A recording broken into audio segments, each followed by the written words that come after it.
All right, let's get started with 3 basic techniques. These are going to be helpful for any type of watercolor painting, and we'll definitely be using them in all of the projects at the end of this course. Now we're going to learn 3 basic techniques that you'll use for almost every watercolor project, and we'll definitely be using these 3 techniques in Watercolor Botanicals. So the first one is wet on wet, and I'm taking some clean water with my number 6 round brush and just dabbing a bit off on the paper towel. And I'm just going to show you in a rectangle, and I am adding that onto the paper and then dabbing my brush off, twisting to make the tip pointed, and then just smoothing it out a bit. Now I'm grabbing some pink paint and I am just going to drop this in. And this is what a wet on wet wash is. So you have clean wet water and you've dropped in some paint.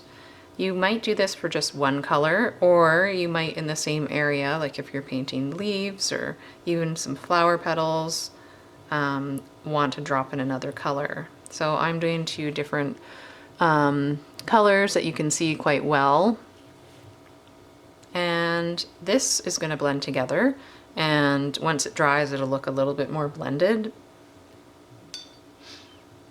And that is a wet on wet wash, and then adding the extra color in is sometimes called a mixed wash.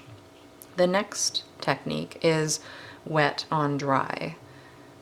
And for that you're going to use wet paint. I've got nice wet paint in the palette. And then I'm just going to paint it right onto the dry paper.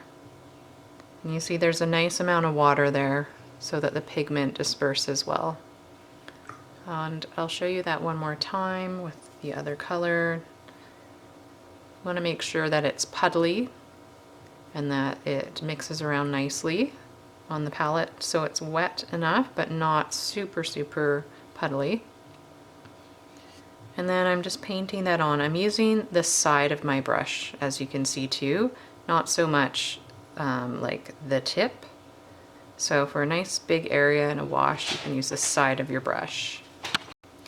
And the third technique is blending. This is also sometimes called a graded wash. So I'm going to do what I did with wet on dry, getting my wet paint and painting it onto the paper. Then I'm going to rinse my brush out in the water, dab it off on the paper towel, and then put the tip into one of the edges and blend it out. And I could dab it and rinse it again and just blend it out. And that's going to create a hard edge and a soft edge. And I use this technique a lot in botanical painting. Now I'll show you that one more time with the blue. Just grab a little bit more blue out of the pan, mix it. So wet on dry, rinsing my brush, dabbing it off,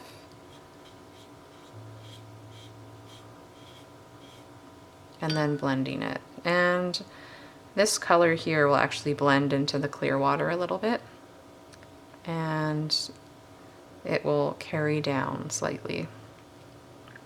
When doing this, it's quite tempting to go in and fiddle around with the paint, and I highly urge you to just blend it 1 or 2 times and then just leave it to dry. This will create much clearer, brighter watercolors. The more you fiddle around in the paint, the more it can look overworked or muddy.